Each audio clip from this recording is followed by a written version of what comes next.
pour le premier cycle, je demande à Pascaline Pierson et Pauline Mangin, Arvalis Institut du Végétal, qui vont effectivement nous raconter des histoires, si j'ai bien compris, des histoires du numérique, et en tout cas nous raconter un petit peu leur vécu et les apports du numérique. Alors vous avez la petite zapette qui est là, le micro qui est là, et je vous laisse je te laisse commencer.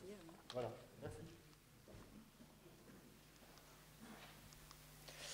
Eh ben, bonjour à tous. Donc, pour cette présentation qu'on va réaliser à deux voix, on avait envie de vous parler déjà de l'agriculture numérique, mais de se reposer les questions de base. Qu'est-ce que l'agriculture numérique et de revoir la définition en tant que telle. Ensuite, on aura une petite partie sur l'histoire du numérique, en grande culture notamment. Et enfin, le numérique en lien avec un projet de transition agroécologique, un projet qui a lieu en Meuse, un Saint-Hilaire-en-Wavre sur notre ferme expérimentale. Donc, qu'est-ce que l'agriculture numérique ? Eh ben, si on regarde la définition en tant que telle, c'est une agriculture qui utilise les technologies d'acquisition de données. Donc, tout ce qui est satellite, capteurs, objets connectés, smartphones, pour réaliser aussi tout ce qui est transfert, stockage, donc le réseau, la couverture 3G, 4G, et les satellites. On parle aussi de cloud. Donc là, vous avez un peu un nuage de mots qui a été réalisé par Arvalis pour vraiment repréciser le champ d'action de l'agriculture numérique, et on voit que c'est vraiment vaste. Voilà, donc quelques mots, par exemple, tout ce qui va être robot, on l'abordera tout à l'heure, drone, Digiferm, réseau dans lequel nous sommes inscrits, objets connectés, Internet, voilà. On voit que c'est capteur aussi, on aura l'occasion de reparler de tout ça lors de notre présentation. Concernant l'histoire du numérique, alors je vais passer rapidement, il y a sans doute des grands événements que je vais louper dans ma présentation, mais ce qu'il faut savoir, c'est que le premier point de départ, c'est 1993, le système GPS est opérationnel et s'ouvre à l'usage civil. Faut quand même préciser que la précision est de 100 mètres pour les civils, puis 10 mètres en 2000. Donc on voit qu'il y a quand même un grand gap avec ce qu'on connaît aujourd'hui. En 1997 apparaissent les capteurs de rendement pour connaître le potentiel de ces parcelles. En 1999, il y a la modulation d'azote par capteur embarqué sur tracteur, c'est ce qu'on peut voir là au-dessus de la cabine, pour optimiser les apports d'engrais. Bien évidemment, c'était les prémices, et depuis une vingtaine d'années, c'est retravaillé, c'est amélioré. En 2001, on a la communication entre technologies qui apparaît, Isobus, pour faciliter le transfert des technologies et des informations. En 2003, tout ce qui va être image satellite, donc par exemple la modulation d'azote via FarmStar qui a été développée par Arvalis, toujours pour optimiser les apports d'engrais. En 2004, on a les premiers GPS RTK avec transmission radio. Et enfin, on a une précision au centimètre près. Bon, on verra, aujourd'hui, c'est même pas toujours le cas, et ça reste assez compliqué. 2005, les premières bineuses guidées par caméra, ce qui apporte vraiment un confort, de la précision, et c'est un peu les prémices aussi, des nouvelles façons pour le désherbage mécanique.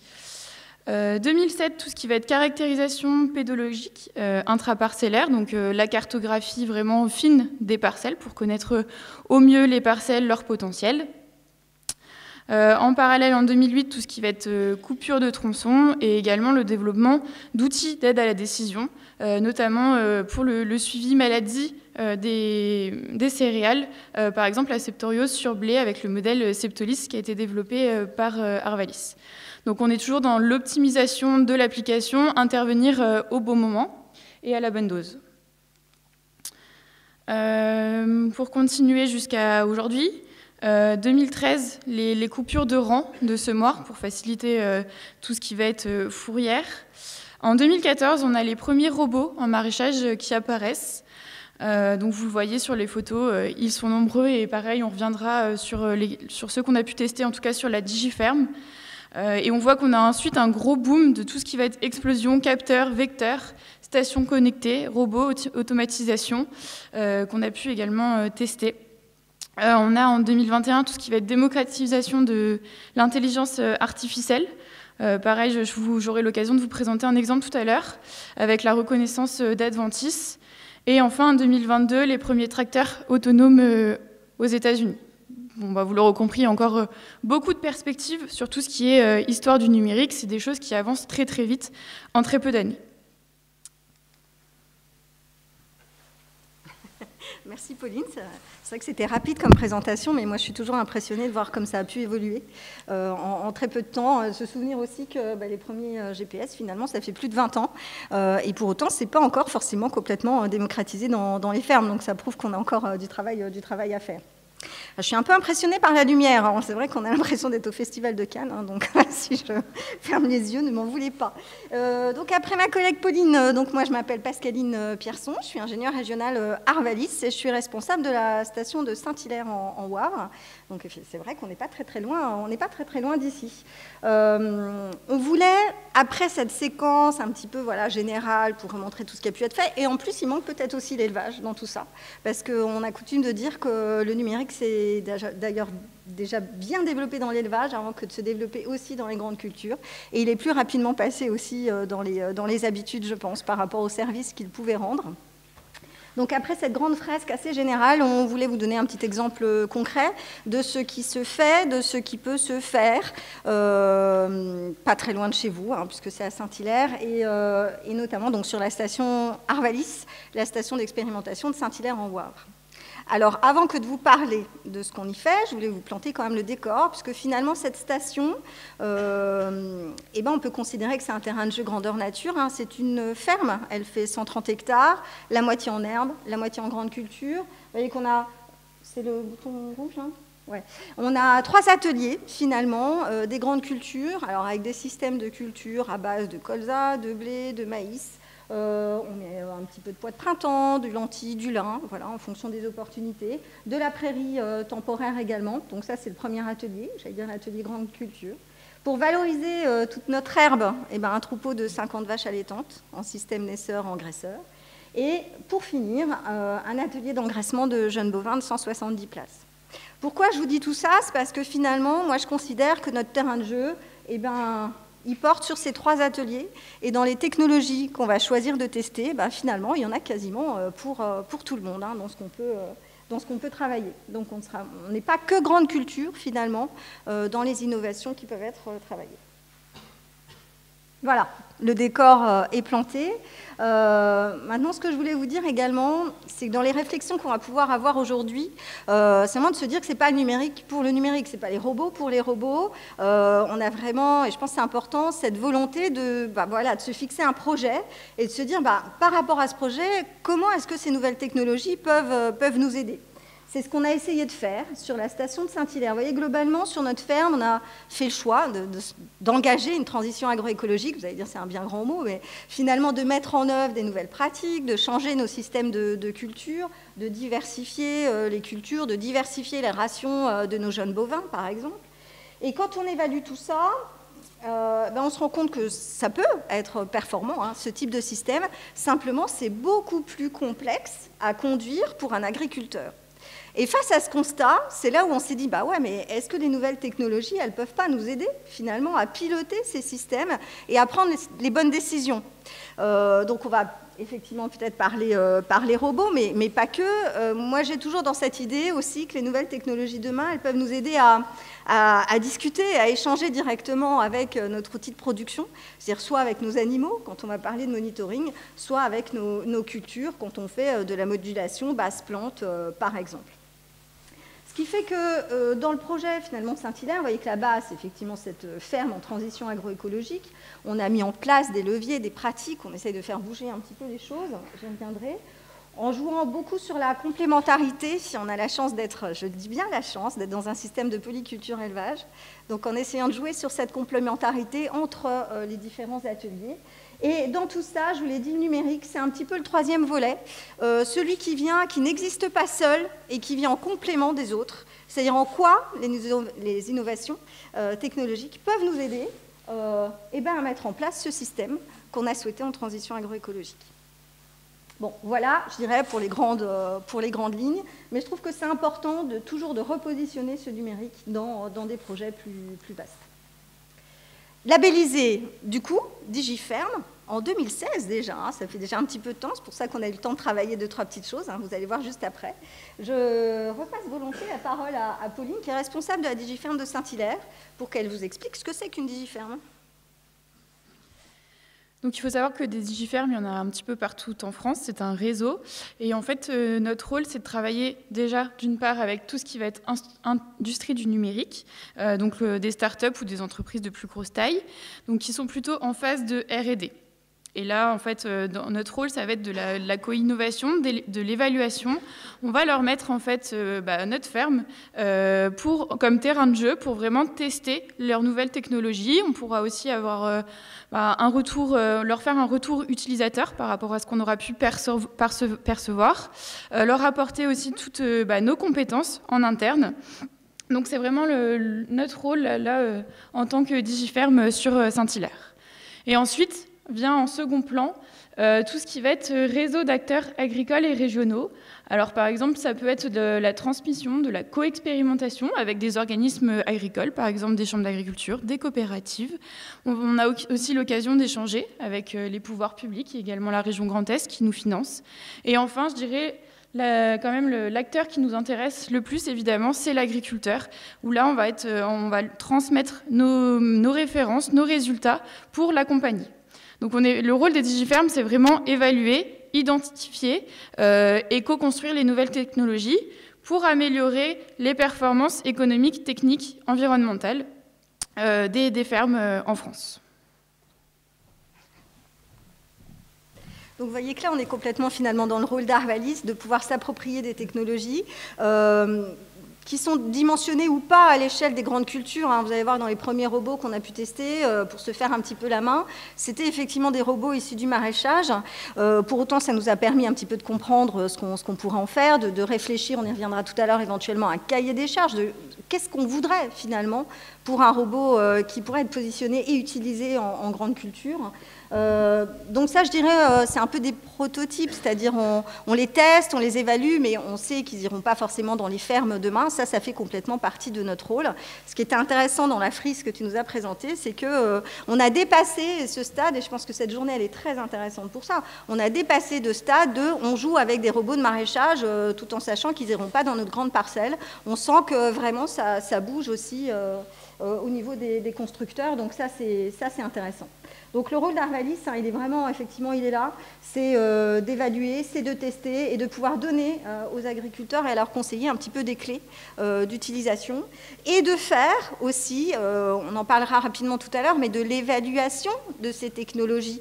C'est-à-dire c'est bien de savoir s'ils sont capables de se guider tout seuls, c'est bien de savoir si on peut aller chercher de l'efficacité, par exemple avec du désherbage mécanique, mais c'est bien de savoir aussi si d'un point de vue économique, aujourd'hui c'est des solutions qui peuvent tenir la route, c'est-à-dire elles peuvent rentrer dans les exploitations, et si oui, à quelles conditions? Vous allez voir que c'est peut-être une notion de collectif qui s'impose, d'accepter de travailler ensemble, d'accepter d'acheter aussi du matériel ensemble, peut-être un petit peu plus qu'aujourd'hui, demain.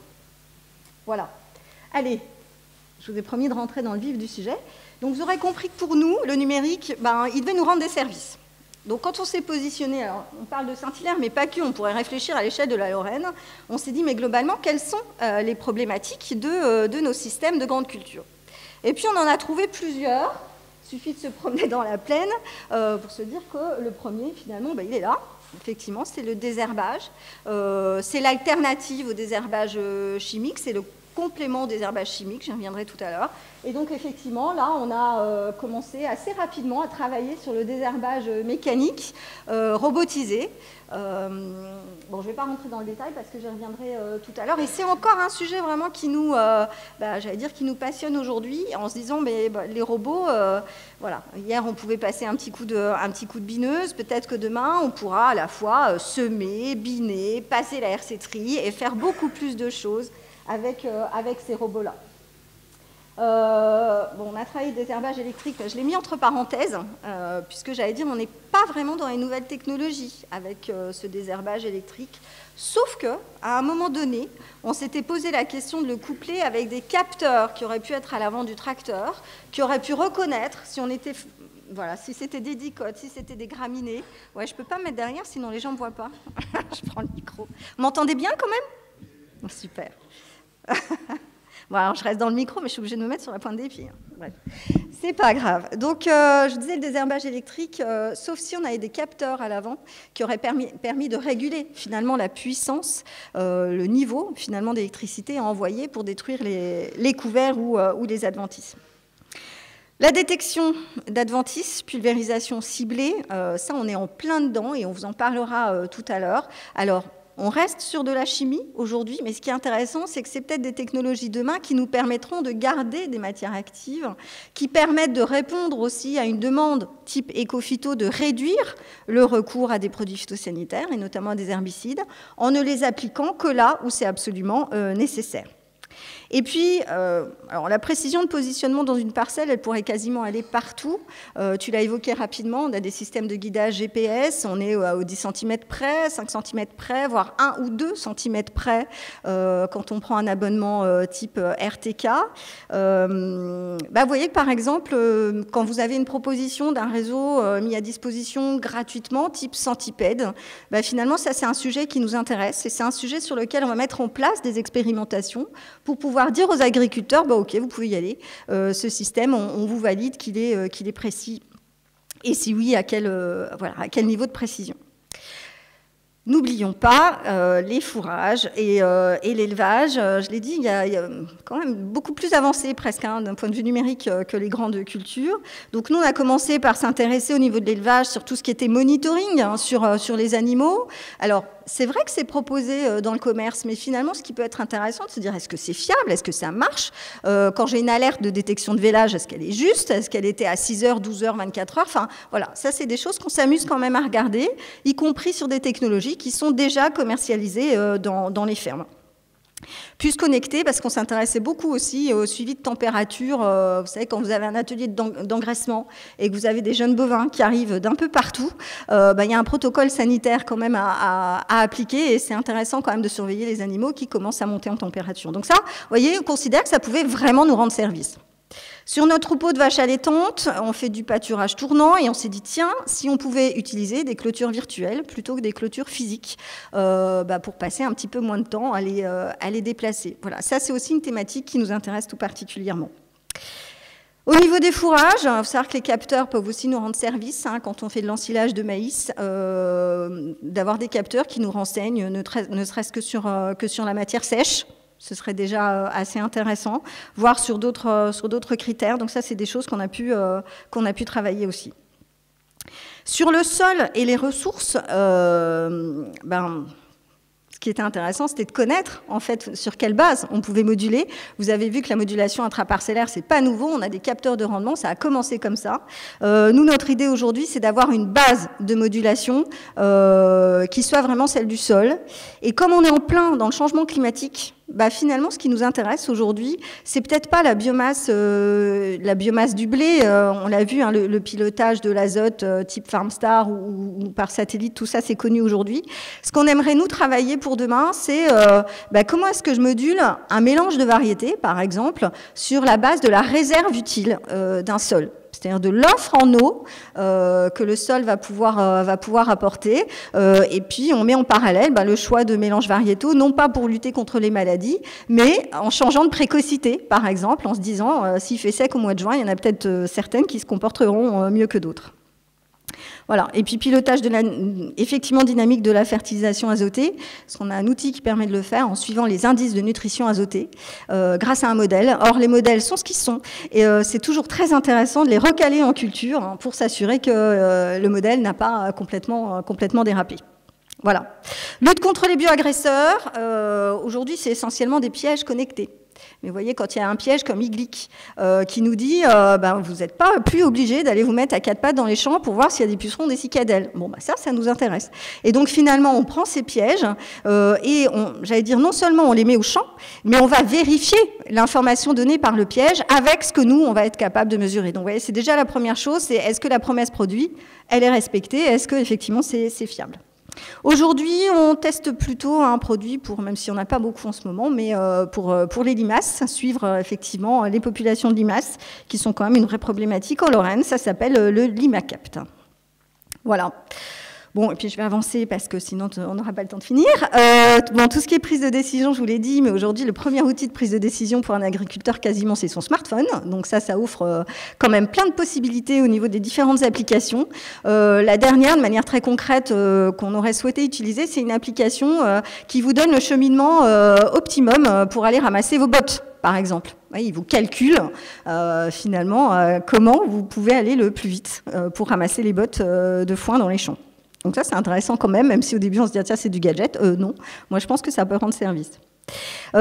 Conception de systèmes innovants, c'est par exemple, est-ce que j'aimerais pas mettre de la luzerne ou de la prairie temporaire entre deux rangs de blé? Et est-ce que j'aimerais pas pouvoir la réguler non pas de manière chimique, mais de manière mécanique? Or, pour faire ça, il faut être extrêmement précis. Donc, c'est là où la précision en agriculture prend aussi tout son sens et où on peut se servir d'un RTK sur un tracteur pour être sûr de passer au bon endroit et de revenir au bon endroit. Donc, ça, on se dit, ça va encore plus loin dans la réflexion. Vous voyez, ça nous permet d'imaginer demain de nouveaux systèmes dans les exploitations. Voilà, allez, j'avance. Exemple du désherbage, et ce sera la dernière partie, je crois, de l'exposé. Exemple du désherbage. Alors pour les étudiants, je crois qu'il y en a dans la salle, c'est intéressant. Regardez cette présentation. Souvent on présente comme ça les systèmes de culture dans les fermes. Moi, alors ça vous saute peut-être pas aux yeux, mais j'appelle ça une présentation en arête de poisson. Alors pourquoi? Vous avez ici les cultures qui finalement composent le système de culture, la rotation de l'agriculteur. Donc ça, je dirais que c'est la colonne vertébrale du poisson. Elle pointe vers ce grand carré qui sont les objectifs de l'agriculteur. N'oublions jamais que l'agriculteur, il fait des choix, il a des objectifs. Et c'est intéressant qu'il qu'il s'assure qu'il a atteint ses objectifs. C'est ce qui fait qu'il va être satisfait ou pas à la fin. Donc la tête, c'est les objectifs. Vous savez, nous, on s'est dit, voilà, un désherbage, moindre dépendance aux herbicides, préserver la marge économique, ne pas non plus salir ma parcelle pour les années à venir. Vous voyez, tout ça, c'est nos objectifs. Respecter la qualité de l'eau, c'est un objectif aussi en soi. Et puis, ce qui compose les petites arêtes de poisson, eh bien, ce sont toutes les pratiques, tous les leviers qu'on a envie de mettre en œuvre. Alors, il y en a que vous connaissez par cœur. Je mets des espèces qui sont couvrantes et qui vont concurrencer les adventices. Je peux retarder ma date de semis. Je mobilise le travail du sol. Tout ça, c'est des leviers connus. La chimie fait encore complètement pour nous partie de la boîte à outils. Aujourd'hui, il n'y a pas d'état d'âme. Ce qui est intéressant de regarder dans tout ça, c'est comment le numérique et la robotique, demain, peut apporter de nouveaux leviers, en fait, dans la réflexion des agriculteurs. Parce que finalement, quand on dit des herbages mécaniques, c'est bien, mais si on pouvait le faire, non pas avec un tracteur, mais avec un robot qui est plus léger, qui nous permet de passer plus souvent, eh ben, ce serait une vraie voie de progrès, finalement. Donc, vous voyez, ce qui est intéressant dans cette représentation, c'est de se dire que le numérique nous apporte, soit consolide des leviers qui existent aujourd'hui, des pratiques qui existent aujourd'hui, soit vraiment nous apporte de nouvelles solutions. Et c'est le cas notamment ici avec la cartographie des adventices. Et c'est pour ça qu'on a choisi de vous détailler un petit peu plus ce point pour terminer l'exposé. Je crois que j'ai fini. Ah non, j'avais oublié celui-là. Sur le désherbage, simplement, mais je l'ai dit rapidement, vous avez ici un petit historique de ce qu'on a pu faire sur la DigiFerm. On a commencé avec Eco-Robotics, c'est ancienne version, il a changé depuis. Pour faire quoi? Comme on était en Lorraine, pour détecter des rumex dans une prairie. Ensuite, on a travaillé sur Dino, je pourrais vous partager mon expérience tout à l'heure. Et puis ensuite, on a commencé à travailler la détection d'adventisme, mais par drone. Les drones ont beaucoup été à la mode à un moment donné, c'est un petit peu retombé aujourd'hui par rapport à cet objectif-là, mais nous en tout cas on l'a testé pendant au moins 2 ans, et puis on a abouti plutôt en se disant mais ce qui est efficace aujourd'hui c'est plutôt d'arriver à détecter et à pulvériser en même temps, c'est ce qui permet de s'affranchir des problèmes de localisation, c'est avec se localiser de manière précise dans une parcelle agricole. Quand on le dit ça a l'air facile, mais dans la vraie vie ça pose énormément de questions. Voilà, et puis ça me permet d'ouvrir sur ce qu'on a envie de tester, mais peut-être qu'on y reviendra dans la journée, sur ce qu'on va tester à l'automne. C'est un nouveau robot. En fait, c'est presque plutôt, on parle de plateforme. Vous voyez, on est à la limite du tracteur autonome. C'est une plateforme de chez Nayo qui s'appelle Orio, qui finalement a un grand dégagement ventral qui permet de lui accrocher des outils. Donc c'est avec ce type de plateforme qui est déjà un petit peu plus large, on ne doit pas être loin des 3 mètres, si je ne me trompe pas, et c'est un porte-outils. C'est-à-dire qu'on va pouvoir mettre un semoir en dessous, on va pouvoir mettre une herséterie, on va pouvoir mettre une bineuse. Donc ça, c'est prévu, vous voyez, pour... c'est une vraie ouverture et c'est intéressant parce que celui-là, on se dit que potentiellement, il pourra aller dans les grandes parcelles, les parcelles de grande culture. Et ça, c'est prévu pour cet automne sur blé. Voilà, et c'est bon. Excuse-moi. Alors, je vais poursuivre avec le désherbage ciblé. Vous avez déjà aperçu 2 petites photos. En fait, l'objectif du désherbage ciblé, c'est de localiser les adventices présentes dans une parcelle et de ne traiter que ces zones pour, bien évidemment, diminuer le produit. Donc, c'est une technique aujourd'hui qui est plutôt bien adaptée au traitement par tâche et qui est applicable sur vivaces. Donc plutôt tout ce qui va être chardon, liseron, rumex. Voilà, donc c'est aussi une technique qui a de forts enjeux, notamment la réduction des quantités, je vous le montrerai par la suite, et qui est observée de près par tout ce qui est directive, par exemple Ecophyto, pour l'homologation de nouveaux produits. Donc c'est ce que je vous disais, c'est pris en compte par les autorités décisionnaires. Donc au niveau de la technique, pour le désherbage ciblé, il y a 2 possibilités. Soit on détecte dans un premier temps les adventices, c'est ce qu'on peut voir et c'est ce qu'on fait d'ailleurs en test sur la digiferme de Saint-Hilaire. Là on voit que notre tracteur est équipé à l'avant d'une rampe de détection qui va localiser les adventices, ça peut se faire aussi par drone. Et ensuite, dans un second temps, donc là, on va récupérer les données, on va les communiquer à notre pulvérisateur et dans un second temps, on va appliquer vraiment que sur les zones où des adventices ont été détectés. Alors ça, c'est un petit peu contraignant, vous l'aurez compris, c'est en 2 temps, mais aujourd'hui, on a des technologies qui nous permettent de détecter et d'appliquer en même temps. Au niveau des algorithmes, il y a plusieurs algorithmes qui sont disponibles, soit la localisation d'une adventice spécifique, soit la localisation de tout ce qui n'est pas de la culture. C'est des choses qu'on teste pour les 2 algorithmes. Donc au niveau des tests pour les algorithmes de la société Carbon Bee, donc on a essayé d'évaluer, de qualifier la détection, est-ce qu'elle est vraiment précise ou non, qu'est-ce qu'on peut attendre de cette technologie. Donc on l'a testé sur chardon sur maïs et rumex en prairie. Donc là je vais vous présenter les résultats chardon sur maïs, mais il faut savoir que c'est similaire pour tout ce qui est rumex sur prairie, c'est même un petit peu meilleur. Alors, au niveau du protocole, en fait, on a passé notre rampe, ce que je vous ai montré en photo tout à l'heure, qui nous a détecté en fait toutes les adventices. C'est ce que vous voyez dans les petites taches bleues. Et ensuite, nous, à la main, on est reparti dans les parcelles et en fait, on a été voir si l'algorithme dit vrai ou non. Est-ce qu'il y avait vraiment cette adventice? Est-ce qu'il ne s'est pas trompé?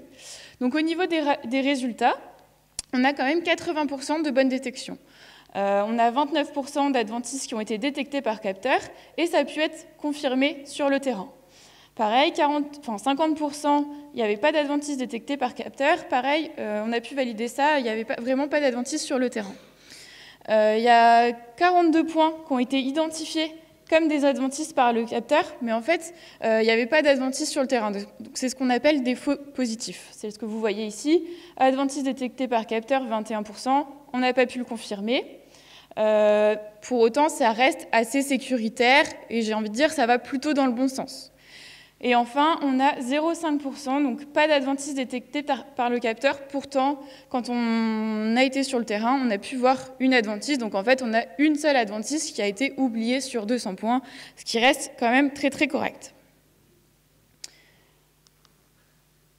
On a dans un second temps, du coup, voulu aller plus loin. Donc on a pu valider que cette technologie sur le terrain était quand même très pertinente, qu'on avait des très bons résultats.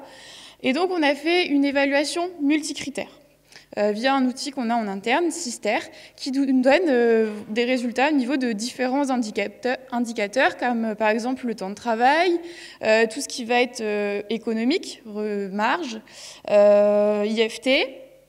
Et donc, je vous ai présenté les principales conclusions, sachant que quand on a fait tourner en fait, cette simulation dans notre outil, on est parti du principe que c'était une ferme représentative de la Lorraine, donc à peu près 100 hectares pour un UTH. Et on est parti du principe que cet outil, parce que je ne vous l'ai pas dit, mais le coût est quand même assez onéreux, ne pouvait pas être acheté par un seul agriculteur, d'autant plus si on est sur une ferme moyenne de 100 hectares, mais plutôt acheté par plusieurs agriculteurs ou via une ETA, via une CUMA.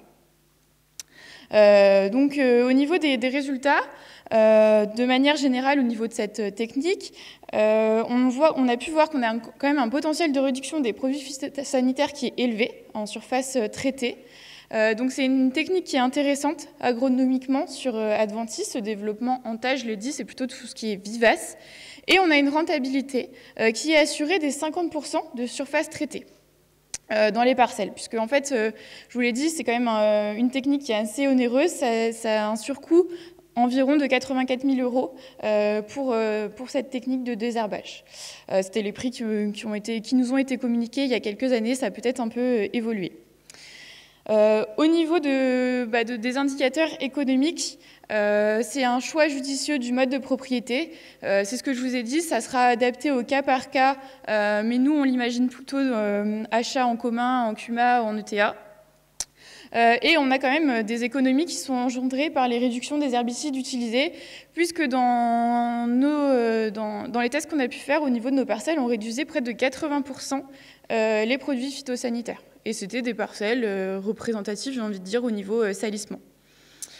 La rentabilité économique de ce système, elle va dépendre évidemment de la surface concernée par la pulvérisation ciblée et du taux de propriété, je vous en ai déjà parlé, du nombre de cultures et de traitements qui vont être réalisés, tout en tenant compte que notre pulvérisateur pourra aussi effectuer tous les traitements sur les autres cultures en routine, et évidemment du pourcentage de surface d'Adventis et du salissement de votre parcelle. Donc voilà, c'est une technique qu'on a testée depuis plusieurs années, vous l'avez vu sur la frise, et qu'on continue de tester puisque les algorithmes évoluent assez rapidement, mais pour le coup, je pense que c'est plutôt prometteur. Ouais, juste le mot de la fin, c'était pour vous dire, je trouve que c'est très important ce qu'on vient de se dire là, parce que finalement, ces nouvelles technologies, elles nous obligent, nous, à changer nos méthodes d'évaluation. Vous avez vu, pour voir s'il y a des adventices ou pas, c'est pas juste une notation d'efficacité sur une petite parcelle, c'est 200 points qui quadrillent la parcelle. Et surtout, elle va nous obliger à changer notre mode d'évaluation. C'est-à-dire, si on ne veut pas, vous voyez, vous prenez un robot, vous prenez une technique comme ça, vous la transposez directement à l'identique dans une exploitation, forcément, vous allez faire la démonstration que ce n'est pas rentable. Ces nouvelles technologies, elles obligent à ce qu'on cherche à aller au-delà de ce premier constat et à chercher comment est-ce qu'on peut faire la démonstration que malgré tout, elles ont un intérêt et elles peuvent trouver une rentabilité, mais peut-être aussi en changeant nos habitudes de travail également. Voilà. Donc ça, c'était important quand même de se le dire. Merci à vous.